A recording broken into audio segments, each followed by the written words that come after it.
Good morning and welcome to the National Newspaper Publishers Association's Let It Be Known on this Tuesday, February 15th, 2022. Most women in jail are Black. Single mothers are only incarcerated because they can't afford to post bail. Of the more than 115,000 women in jails in the United States, more than 60% haven't been convicted of a crime but are incarcerated while awaiting trial because they can't make bail. And this is according to the Sentencing Project. 44% of women in jail are Black, and 80% of women are single mothers or primary caregivers for their children. And that's according to a report by the Vera Institute of Justice. These disparities are among the many reasons why advocates say the cash bail system is long overdue for reform, if not abolishment. According to the Vera report, poverty is a key reason many people commit crime. 60% of women in jail didn't have full-time jobs before being arrested, and the majority of women in jail are there for low-level, non-violent crimes such as property, drugs, or public order offenses. While local, state, and federal governments have been slow to overhaul the cash bail system, many organizations across the country are stepping up to bail people out for low-level, non-violent offenses. We discussed this morning with Brit of Faith in Action, Let It Be Known's chief legal analyst, Robert Tarver of the Tarver Law Firm in New Jersey, and Westside Gazette publisher, Bobby Henry. But first, the headlines, and let's invite Bobby Henry to join us for the headlines this morning. Good morning, Bobby Henry. Good morning, Stacey Brown, and how are you this morning? I am doing good, but not as good as you, because what is that saying you have when I ask you how you're doing? I'm terrific and getting better. Getting better. I always enjoy that. We should be joined shortly, I'm told, by a text message by our president and CEO, Dr. Ben Chavis. So we will look out for Dr. Chavis. I'm going to call you Doctor now, Bobby. Well, I certainly appreciate that. Thank you, Stacey. and here's a guy who deserves the title Doctor. I don't know about you, Bobby, but Dr. Benjamin Chavis. Good morning, Dr. Chavis. Good morning. Good morning, Stacey Brown, on this Tuesday morning. Good morning, Bobby Henry. Good morning, Doc. Yes, on behalf of the National Newspaper Publishers Association, we're celebrating the 195th year of the Black Press of America this year. And our whole body of publishers, 230 of them from all over the United States. And Bobby Henry is a prime example of why we not only have had the Black press for 195 years, but how we need the Black press in 2022 today more than ever before. So we're looking forward to this morning's show. Absolutely. Absolutely, Dr. Chavis. In the headlines this morning, a jury has been seated in the federal trial of 3 white Georgia men charged with hate crimes stemming from the murder of Ahmaud Arbery, the 25-year-old Black man who was out for a jog in 2020 when he was chased and gunned down. The 16 jurors, including 4 alternates, were impaneled on Monday morning following a lengthy selection process that started on February 7th. Opening statements in the high-profile case against retired police officer Gregory McMichael, his 36-year-old son Travis McMichael, and their neighbor William Roddy Bryant began Monday afternoon. The jury is comprised of 8 whites, 3 Blacks, and 1 Hispanic. Alternates are 3 white members and 1 Pacific Islander. The trial in U.S. District Court in Brunswick, Georgia, is expected to last 7 to 10 days, and all 3 men are charged with 1 count of interference with Arbery's civil rights and with 1 count of attempted kidnapping. The McMichaels were also charged with 1 count each of using, carrying, and brandishing a firearm. And of course, the McMichaels face an additional count of discharging the firearm in relation to a crime of violence. If convicted, they all face a maximum sentence of life in prison. So Dr. Chavis, Bobby Henry, this is, they got the state conviction and they have life sentences on the state side. Well, why is the federal side so important? The federal side is important because the violation of African-American rights just didn't take place in Georgia. You have to understand these terrorist white supremacist acts traumatize and negatively impact the quality of life of 50 million African Americans.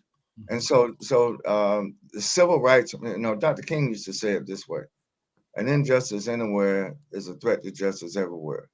The injustice in Georgia is a threat to justice all over the United States when it comes to Black Americans and other people of color. Mm-hmm. Yeah, I concur wholeheartedly. The fact that if they have been convicted, so if this is a precedent, then it could be used all, like Doc said, all over. And I'm definitely looking for that. yeah. Mm-hmm. Absolutely. And, also in the news this morning, something very similar, sad. A white father and a son are facing criminal charges after allegedly chasing and firing at Monterio Gibson, a 24-year-old Black FedEx driver who said he was targeted while delivering packages in Brookhaven, Mississippi on the evening of January 24th. According to affidavits obtained by the media, 35-year-old Brandon Case, the son, has been charged with purposely, knowingly, and feloniously attempting to cause bodily injury to Gibson after allegedly shooting at his delivery van, while Gregory Case, who is 57 years old, is charged with purposely, knowingly, and feloniously conspiring with his son to commit aggravated assault after allegedly chasing Gibson with his pickup truck and trying to block him from driving away. Gibson was not injured, but his van and some packages were struck with several bullets, according to a police report. Gibson and his supervisor at FedEx filed the police report. Gibson described the experience as traumatizing in a nationally televised interview. Gibson said he was driving around trying to find the right address and finally figured it out. He said once he left the package, Gregory Case tried to use his pickup truck to stop him from leaving the neighborhood. And so here we are. I mean, good thing that this young man was able to escape without injury. But once again, he's just doing his job. And, Ahmaud Arbery was just jogging, and he was just doing his job. This young man here delivering packages, and yet he gets fired upon. Really, I mean, they tried to murder this man. Oh, absolutely. Absolutely. And it just shows you that the Georgia case is not a Georgia case alone. The Mississippi case is not a Mississippi case alone. While because of the judiciary system, they treat these cases as isolated matters, but we all know that they're connected. There's a rise in white racist hatred. There's a rise in the use of firearms to inflict bodily harm on people of color. And something has to be done about it. But on the other hand, this is the first time that the U.S. Justice Department, Civil Rights Division, has filed these kind of charges. And I'm hope that they will file the similar charges in the Mississippi case. This is strange. Brookhaven, a little small town in Mississippi. My brother-in-law is from Brookhaven. Just recently, they were in the news because of shortage of nurses. Now they're going to be in the news from a shortage of FedEx drivers. I mean, this is it's a serious matter, man. So what are we going to do? We can't work in peace. We can't jog in peace. Doc, you always say. I think we have to. I'm glad you asked that. Racial justice is on the ballot. Mm-hmm. Peace is on the ballot. Ending racial violence is on the ballot. We got to vote some of these judges out of office. We got to vote some of these prosecutors out of office. We got to vote some of these mayors that hire these police officers out of office. We do have the antidote to the poison, Bobby, in our own hands. In our own hands. The question is, will we use it? Mm-hmm. Our grandparents and grandparents used to tell all of us, look, use what God has already placed in your hand. Mm-hmm. And what is it? That's that right to vote. Right, and that's why they're trying to suppress the right to vote in Florida and Texas and Mississippi. It's interesting. In the same states, they're trying to take away our right to vote. That's where you have the rise in all these atrocities. Mm-hmm. So that's what we got to do. We got to, I don't want to speak out of turn, but voting day has got to be Black Tuesday. We need to overwhelm every precinct. Mm-hmm. We need to overwhelm every congressional district. We need to overwhelm every state. All these governors, we need to vote them out of office. Mm-hmm. And I mean vote them out overwhelmingly. Mm-hmm. Mississippi, Lord have mercy. Mhm. Alabama, Lord have mercy. Florida, Yeah, Lord have Lord mercy. have mercy. Yeah, and Doc, you are absolutely right. So the key to this is voting, and so we got to collectively come together. We got to stop this cliquish mentality. We're gonna click Exactly. ourselves right out the way. We all got to come together and push home and get out the vote. This is our only way. We got to pull the trigger. So, Stacey, I'm gonna let and Bobby, I'm gonna let it be known, be the place. But in 1 week's time, I'm coming back on behalf of the NNPA on Let It Be Known to make an announcement, Bobby, about what you just said. We're going to quantify what we're going to do between now and November. The best way that we can celebrate the 195th anniversary of the Black Press of America is to lead the way. Get back. We're going to take the point position to get millions of our people registered and millions more to the polls. Look out, Black Press. We're getting ready. We're getting ready to make some changes.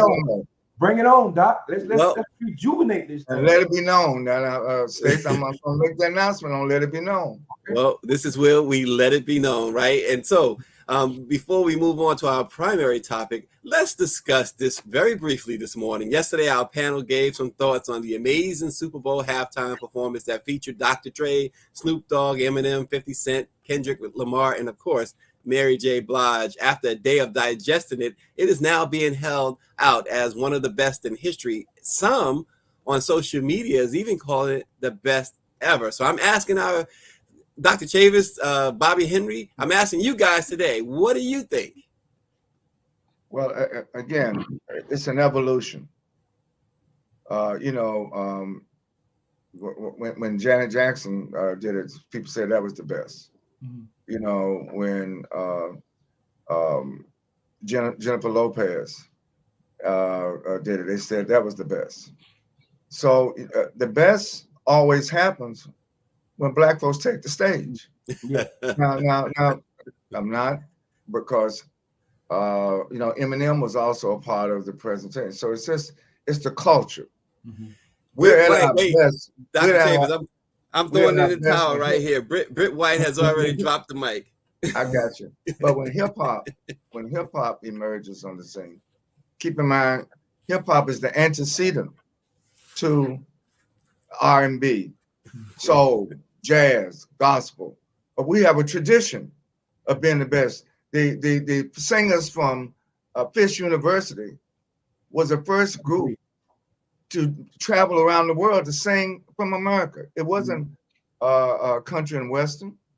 You know, it was the Black folks. In fact, if it wasn't for the Fisk Jubilee singers, there would be no country and western music. Out of Nashville. So a lot of people, we when we hit that stage, I knew it was going to be the best. Yeah. And guess what? The best doesn't have a period on it. Super Bowl next year. Watch what happens. Okay. I got to say this now. I remember when Prince and the Marching 100. There we go. Now, to say what you want to say. That was, you got the good, the better, and the best. So we're working toward it. But I want to just say this: the lift every voice and sing. We gotta make that become the national anthem of the whole United States of America. Then we would truly have the best. The browning of America is coming. It's coming. Yeah. But I just want to go back to what I said a little while ago. We use what God has put in our hands. Yes, sir. We can not only change the national anthem, we can change and finally dismantle American apartheid. We have not dismantled American apartheid. And we chipped away at it. We chipped away at apartheid in South Africa. We got Nelson Mandela to be the president. And we have to chip away of apartheid in America. And I see Attorney Tarver has weighed in and I agree with him. Yeah. So Dr. Chavis, you brought up a couple of quick things. One, you talked, and Bobby mentioned the national anthem, and even with that, if you guys will remember, and this was not we remember Whitney Houston's Super Bowl performance. It goes down as the most legendary national anthem performance.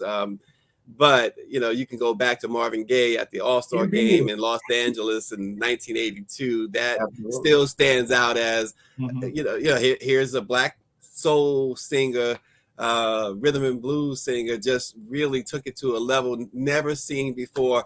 With the Super Bowl, Michael Jackson, of course, his performance started that whole big act type Super Bowl halftime, and he brought his A game with him on that day in Los Angeles when he came out of the scoreboard up on top of the stadium there, and of course Bobby and Brit White. I'm going to agree with you. Prince just totally turned it out, and then it was all when it started raining, literally started raining during Purple Rain, and these guys, I'll tell you what. Yesterday, I mean, I'm not a huge fan of West Coast hip hop, but I tell you what, they put on quite the show yesterday. No one can deny that. Sunday, I should say, no one can deny that at all. But we got to move on. We can talk more about the Super Bowl and national anthems, but bail. And most women in jail are black single mothers. They're incarcerated because they can't afford to post bail. Let's talk about that with Brit White of Faith in Action and attorney Robert Tarver. Good morning, Brit White and Robert Tarver. How are you? Good morning. So, I'm sorry, Brit. Go ahead and say your introductions. I'm doing well, and I'm sorry. The correction is Live Free. It's no longer Faith in Action. We broke off. It's Live You're absolutely right. I'm so sorry. Live free. No problem. And so, and we should all be living free. Britt, let's talk about the bail situation, the cash bail situation. That's really hurt more than anyone else. And you brought this to our attention too in a discussion you and our producer Greer had yesterday. Poor Black women, especially. Let's talk about that. Well, good morning, everybody. And I think before we talk about the issue of bail, which right now is being publicly discussed in the context of safety, right? That people are being charged bail in order to keep society safe. But who are these people who are being charged bail is important to first tease out. So I found a stat from 2017. An article said that 80% of incarcerated women are mothers. Most of them are raising a child without a partner. 82% of incarcerated women are incarcerated for nonviolent offenses. 32% have a serious mental illness. 82% suffer from drug or alcohol addiction. 77% of these women were victims of partner violence, and 60% of them are victims of caretaker violence. So essentially, we are talking about the most vulnerable, impoverished, victimized members of our society who we have not figured out how to take care of and connect to resources. So our solution is instead to incarcerate them. And this is especially troubling because it is not an issue of public safety. Keeping poor Black women in prison and jail does not make me feel safer. It's an issue of having access to wellness. And we as a society have not figured out how to meet the needs of these women and keep them well. Yeah. And so, Attorney Tarver, I know you've encountered these situations perhaps with some of your clients or families of some of your clients. This cash bail we see, and Britt just explained it too, it really, really impacts Black women more than anybody. Yeah, it does. And I've done it on both sides as both a prosecutor and a defense attorney. Look, the 8th Amendment to the Constitution says that no excessive bail shall be required, or excessive fines imposed, or cruel and unusual punishments inflicted. And here's what the intersection is. The intersection is who defines what is excessive bail? Because it all depends on the individual. If you're going to talk about what's excessive for me, as opposed to what's excessive to the millionaire who lives in Palm Beach or the billionaire who lives offshore, then you have to take into account my own personal situation. And heretofore, up to this date, the law has been really slow into taking into account the things that Britt just talked about, which is the fact that you have single mothers who don't have a source of income, who have no relative income, and it disproportionately affects them. So bail has been set in many cases across the board universally at a rate where they know that these individuals, these women, do not have the ability to meet the financial resource that's required to post bail. And it's only now that we're getting to the point where we're starting to deal with this in some realistic measure. A lot of states have now put into effect other measures to be able to deal with that, but so many others still rely on this cash bail thing and this formula that's not realistic. And you have to ask yourself whether or not this is deliberate in order to be able to keep people in jail. Because understand, jailing is an industry. Jailing makes money for people.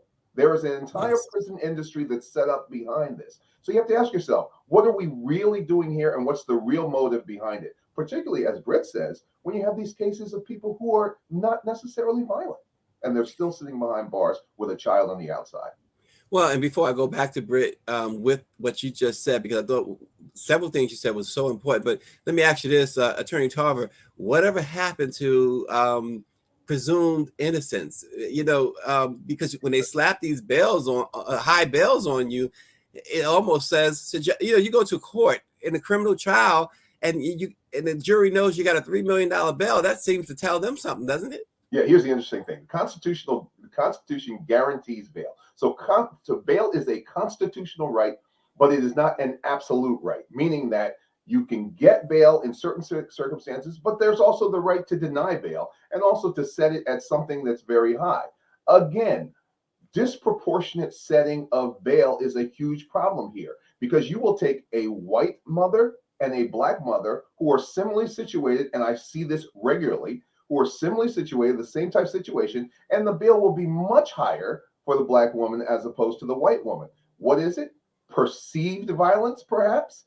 Biased individual prejudice? Most certainly. Yeah, and Britt, one of the comments in the chat here, David Youngblood is saying no more prisons in rural communities whose tax base is the prison. That's an issue, isn't it? No, it's absolutely an issue, because the economy of these rural areas are heavily predicated on the ability to keep these prisons and these county jails full. And to the attorney's point, there is a whole industry of prison and jail, but what is the cost of incarcerating Black women to society? Because what I don't want to do is uplift motherhood, which is very important, and ostracize single Black women like myself. I'm a formerly incarcerated Black woman and I'm single, but the cost of my incarceration to my family is I'm also an aunt. So I play a supportive role in my family dynamic. So the harm that is also happening to the Black family in supporting our loved ones behind the wall and not having their resources and care within society to uphold the family unit is also under attack. And I don't want people to miss that. And Britt, you highlighted something yesterday. Again, we had a conversation with Britt yesterday, and you talked about what's happening in New York, and you juxtaposed it with what's happening in the South. Explain that to folks, and why this complicates the issue even more of cash bail. Yeah, so cash bail, and I want to say it's money bail. It's not just about having cash in this current society. Money bail is about people's ability to pay for their freedom. That is it. It is not necessarily keep us safer as a society, because bail is solely about if that person can access the resources to be free, whether this is a large amount of money or a small amount of money. So that then we are predicating people's freedom, pre-trial detention, on their ability to access wealth, which is completely unfair. And so we're seeing this very heavily in the South at the state legislator level, where these states are making different laws. So here in Texas, where I currently reside, our governor had a special session where he said that one of his sole priorities was to legislate money bail. And so in Senate Bill 6, they have basically said that the risk assessment, if a person is scored, and we know a lot of these pretrial risk assessments are implicitly biased as well. So if a person scores that they are dangerous, or they have committed certain sexual or violent crimes that are deemed by the state, then therefore they're not eligible for bail. And what this is very interesting to me about is conservative people always say that they want less government. They want the government out of their business and allow people to legislate themselves, but they only mean that for poor Black people should have more government and the rest of people should be able to guide themselves. In New York, we're seeing this where Mayor Eric Adams just went and met with the New York state legislator up in Albany, New York, asking them to roll back some of the money bail and raise the age laws that came out of the state of New York, because he's saying that New York City is in a public safety crisis. We have no right to say that anybody is not safe until we have exhausted all government resources to ensure people are well. We are currently experiencing inflation at 7 to 30% higher than it was last year. And so people have more responsibility and less resources to meet those responsibilities. So it always comes back to that same question for me, Stacey. What would you do to feed your family? What extreme measures would you go through if we go into Walmart and we steal food and therefore you get a theft charge? You should not be incarcerated, because the cost of incarceration is that your whole life falls apart. You're not able to pay your rent. You're not able to pay your car note. So now you have went from being hungry to now extremely impoverished and homeless and completely lost your state of well-being. That should not be so in a premier country like America. People should have the ability to have their needs met and not be criminalized for being impoverished. So, Attorney Tarver, based on, and I'm listening very, very intentional to what Brit is saying, the whole system is really, really corrupt. We really need attorneys who look like Attorney Tarver. Well, there's a couple things to look at here. You know, from a practical point of view, there are people that, for public safety, really should be scrutinized a lot heavier. You know, people who have been involved in violent crimes or consistently involved in violent crimes to the extent that their crime is violent for which they're in. You have to really take a strong look at that. And we in the Black community have always been supportive of making sure that our communities are safe and that people who deserve to be incarcerated are incarcerated. What we're really talking about is those misdemeanors, those petty crimes, those nonviolent crimes, even those drug crimes that don't involve the type of scrutiny that you would have, for example, with a sexual assault or a homicide or a kidnapping or those types of things like that. You know, one of the things that we have to look at here also, when you're looking at the ability to be able to pay here, is understand where Black Americans are in this system. There is generational wealth that we've missed out on that white Americans have always had access to. And so home ownership, which came at the benefit of the GI Bill in the 1940s and 50s, which allowed white Americans to buy property, and property which was able to be turned over to other property, in which they were able to generate generational wealth and capital. So when you have judges and prosecutors, I'm getting to your point now, who have been schooled in a system where they don't believe that other people have access to money, or believe that people should have the same access that they do, that's how they look at it. And that's how they scheme it. And that's how they score it on risk assessments and determinations of bail. So they really are not understanding where we stand historically. And you can't begin to set bail in this country or begin to assess what's excessive unless you really are willing to deal with the historical underpinnings of where we are as Black people in this country. And quite frankly, most people are not doing it. And that brings us back to Dr. Chavis's point earlier about why we need to vote in people who have the understanding of our historical circumstance and can do something about these situations. Well, before we go back to Dr. Chavis, I'm going to go back to Brit White, because I wanted her to clarify a statement she didn't necessarily agree with. Brit, can you explain that to us? Yeah, I appreciate these platforms to have respectful discourse. And so I respectfully disagree with some of what the attorney said, just in the sense that I want to caution your viewers in being very careful in creating a hierarchy with crime. That nonviolent misdemeanor crimes should be censored, and that we should build law and legislation to protect these folks, because what you do is you create a bubble of people within the system who are deemed violent and non-redeemable, and then therefore there is no motivation or pathway to bring them back into society. I'm a woman of faith, and I've been incarcerated with people who have been charged with violent crimes. And number one, I want to say these cases are nuanced, that in some states, if you are simply in the car with a person who commits a violent crime, then you are charged just as you committed that crime yourself. So we need to tease that out. Secondly, I think it's important to say that as a woman of faith, every single human being, every single child of God is redeemable. And so it is on us, the burden is on society to figure out what is the best situation and pathway to restore people and bring them into society.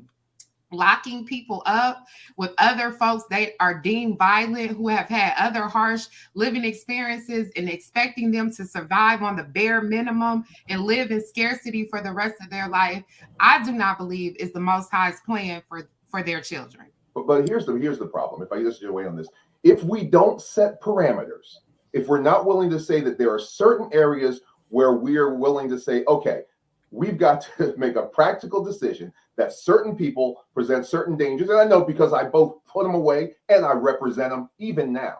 Certain people should be incarcerated based upon their crimes. And if we're not willing to do that, that's where we lose the argument, because we are not willing to accept the fact that there are people who exist in our society who have done things that present a danger to the rest of the society. Not everyone, but we have to make the concession and the understanding that from a practical point of view, that exists. And when we don't, we fall right into the hands of people who say there are no limits here, and we have to now reflexively go back and change all of the laws. Well, real quick. Go ahead. Go ahead, Brit. That's a false dichotomy. And one thing about our current society that really frustrates me is we are given these binary choices that do not reflect the divine imagination as children of the Most High. Well, do you believe? What I mean by that, what I want to be very clear by what I mean by that, and then I'll turn the floor back over to you, is that what we need currently may not exist. But if we come to the table collectively and create alternatives, then we can build out the society that we need in order to protect people who have been sexually victimized or violently victimized by perpetrators. But the current system as it exists, that has originated from slavery into this current system of mass incarceration and imprisonment in our country, is not a divine restoration tool. The mental health services needed and the support and resources needed to actually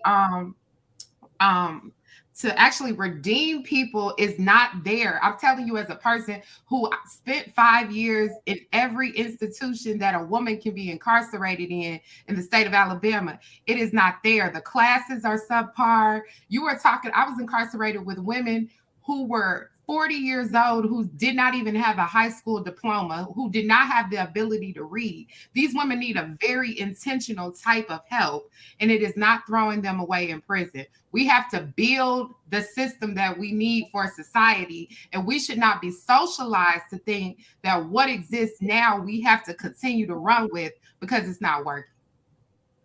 Well, this is a great conversation. I know, in fact, Attorney Tarver says separate the theoretical from the practical. There's a lot to flesh out here, but I do want to, before we do close out today, and it's really hard to close this one out, but before we do, I want to raise up, Bobby, Dr. Nicole McDaniel says, and I want you guys to respond, Attorney Tarver and Brit White, the entire system is set up to punish the poor and impoverished. Look at the credit industry. She says, those who struggle the most to repay, and every time this happens, others comment, I'm losing it, get higher interest rates and pay more than others. She says, you can't afford to be poor in America, shaking my head. Yeah, that goes back to what I was talking about the generational wealth issue. You know, you have people who have been able to amass wealth in America, mostly white, through the mechanisms that were set up within the system. We were not part of that. And we're not part of it in the justice system, the criminal justice system. We're not part of it in the civil justice system. And we're not part of it in the economic system. And that's what we have to really be serious and honest about discussing. People don't want to talk about that. Now we're living in a different age of society where people are willing to say, you know what, you are where you are because of who you are in this society now. But realistically, it's because of our historical position in America that places us where we are. Yeah, Brit, just real quick, again from Nicole McDaniel, she says, so tell me yes or no. She says, you're talking about dismantling the system and rebuilding a new one. That is absolutely what I'm talking about, Nicole, because my whole thing is, we are not still driving the cars that we had in 1950s, right? Technology and experience has brought our current technology up to date. So we have continued to perfect and recraft the car system to currently reflect. They say what, in 2040, we'll all be driving electric cars. But for some odd reason, America is married to the system of incarceration, that we will just hide the people in society who are not able to meet our standards so the rest of us can go and pursue the American dream. Stacey, I want to be very clear to all of your listeners. I am making the most money I've ever made in my life. My quality of life is probably the most secure that it has ever been. But I cannot comfortably enjoy the American fruits of my labors, knowing that there are sisters who are still in the belly of the beast. I cannot forsake the children of God for my own proximity to wealth. And I want people to be very clear that we don't have to choose, that it's not about pulling yourself up by your bootstraps. It's not about making every single choice in your life right. That there has to be a pathway of restoration for everybody in society. Now, will everybody fully walk the path and be restored? Probably not. But it is our job as American citizens and Black people in this country to ensure that there is a path for some to walk. Well, Bobby Henry and Dr. Chavez, we're going to do this like we are in Congress. We got a little bit of time. So, Bobby, I know you like to yield some of your time to Dr. Chavez, so I'm going to let you go first. Well, I do want to yield my time to Dr. Chavez, but Sister Brit, I certainly appreciate everything you said. You have been in the belly of the beast. So I always believe that those who have been in and been involved are the ones that we should talk to find out the true essence of what goes on. And Brother Tarver, on the other hand, has been on the other side. So I know he finds it's hard for him to justify, if you will, to the point where he will back off of what he has to do. But I look forward to continuing this conversation. This is good. This is the haves and the have-nots that we have to deal with. So, Dr. Chavez. Well, I'm optimistic because of programs like Let It Be Known. This has been a great discussion. I want to thank Attorney Taliban. I want to thank Brit. I want to thank Bobby Henry. I want to thank you, Stacey. This is why we have the Black press. We're not juxtaposition Brit's position versus Attorney Taliban's. No, they're both all right. Mm-hmm. And the question is, after we hear this discussion that's informed from different perspectives, what do we do? Mm-hmm. What do we do? What can we do? Brit, I'm on my way to Texas. We got something for that governor. We got something for these judges. I'm on my way to Florida, Bobby. Yes, sir. Come on. We got something for these people. Mm-hmm. And listen, I'm telling you, I'm always, at my age, I cannot afford to be pessimistic. I cannot afford to throw my hands up and let the institutionalization, let the mass incarceration, let the endemic of racial injustice continue without not just challenging it, but overcoming it. You know, I just a personal testimony. In 1972, I and 9 other people were sentenced to 282 years in prison because we dared to speak up for the rights of Black school children who wanted to be treated fairly in a newly segregated system. After we were sentenced to 282 years, they gave us a $500,000 bail, appeal bail, because they thought we would never be able to raise that money. The United Church of Christ put up the money and we got out. So this is about who has money, who does not have money, but not alone. It's also about what is the color of your skin? What culture do you represent? And where do you find ourselves? And it took 10 years for us to overcome, actually 40 years for us to clear the name of the Wilmington 10. Hadn't been for the Black press, hadn't been for the Black church, hadn't been for sisters and brothers like Angela Davis and many others, Imani Kazana and many others that worked so hard to free the Wilmington 10. I would not be on this program right now with the NMPA. So I'm just saying that we've had a long travail, we've had a long struggle, but we should learn from our history. This is Black History Month. And what have we learned from all of this? We can make a difference. You know, we do not have to settle for less than what we think is right.